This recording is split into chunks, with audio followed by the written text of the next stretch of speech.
promise. But once you actually start meddling with people's education and with the education of their children, that leads to a lot of political blowback. So Reagan, for example, tried to do this and then backed off, and other presidents have not even really wanted to touch it, despite various promises in this regard. All right, last question for you, Molly, before we say goodbye. We talked about this in our last few episodes, the showdown over a government shutdown. Democrats have been trying to use the threat of the shutdown to win some concessions out of Republicans. I'm sorry. Yesterday they threw in the towel and said they would support a Republican bill to keep the government open. What have Democrats been hoping to get out of this, and what does it say that they've decided not to let the government shut down?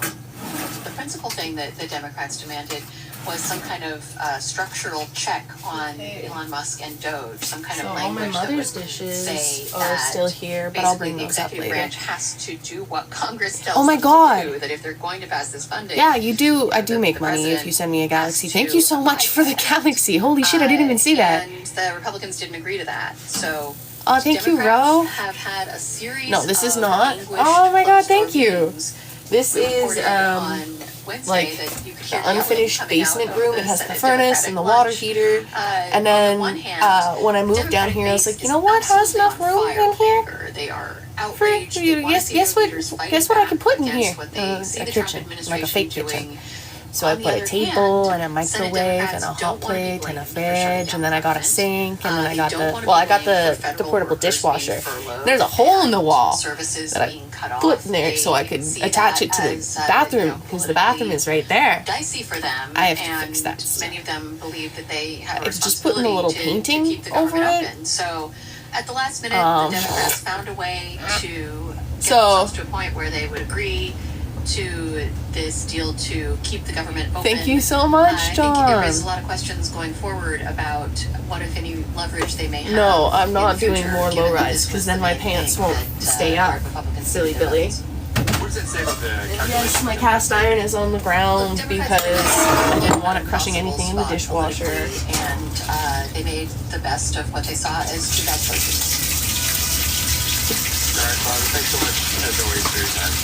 Thanks, Brian. Always fun to be with you. We'll see you next week. As always, so before some of we these go, things can do go you back have in the questions about what the dishwasher? Trump administration is doing? I'm gonna check Please it send out. us a voice recording to the journal at WSJ.com. That's the journal at WSJ.com.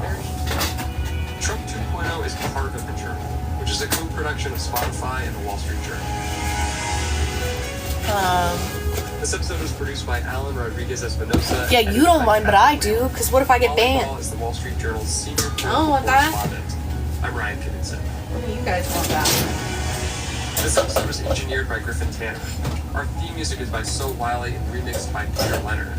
Additional music in this episode by Bobby Lord and Emma Bunker. Fact-checking by Kate Gallagher. Artwork by James Walton. Trump 2.0 will be back with a new episode next Friday. See you then. Hi, Canada. I'm Don from the province with a stampede of opportunities, Alberta. Proud of CVP Investments. They invest in opportunities like Canadian energy, infrastructure, technology, and more. The New York Times app has all this stuff that you may not have seen. The way the tabs are at the top with all of the different sections. I can immediately navigate to something that matches what I'm doing. Play Wordle or Connection, and then swipe over to read today's headlines. There's an article next to a recipe, next to games, and it's just easy to get everything in one place. This app is essential.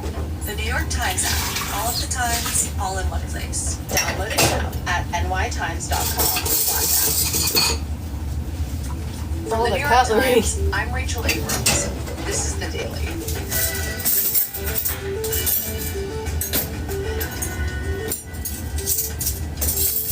I'm still gonna have In a matter of just a few weeks, the Trump administration has remade the global order.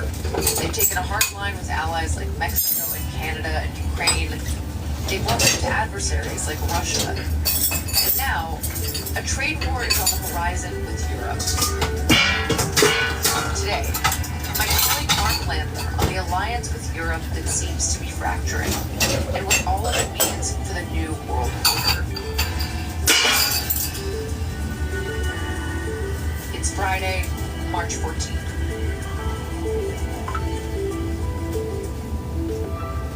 Yeah. Well, do you not have IG? Sorry, Sterling. So Mark, it has felt like the story Because if you go on there and then which go we've been onto my talking story about a lot on the highlights, it's show, on there. is a pretty fundamental remaking of the global order. And we've talked about the impact of President Trump's tariffs on Mexico Just and for on your Canada, and we've talked about his Oh efforts no, to take over okay. Greenland. But it feels like one of the biggest ruptures in all of this is the I don't think I can message breakdown of the links relationship over with DMs Europe. though. It won't And let you you. have been covering Europe and the White House for decades, so I'm just really curious what you are making of this moment.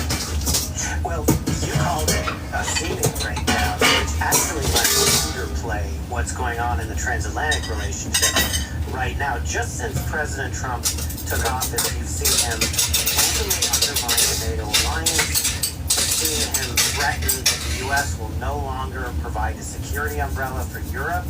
You saw him essentially side with Russia against Ukraine. You know, you alluded to the tariffs that he's imposed not just on Mexico and Canada, but now on the European Union.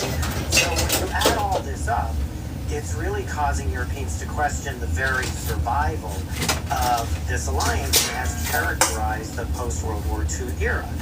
And, you know, of course, the implications of this are enormous. They extend well beyond Europe.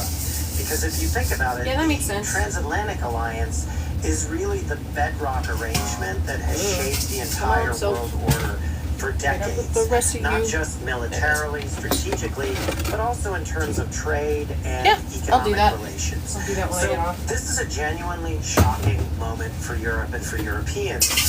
But in some sense, it shouldn't be entirely surprising, because if you go back through time, the Europeans should have seen at least some of this coming. It was being telegraphed to them, not just in the last year, not even just in President Trump's first term, but really over the last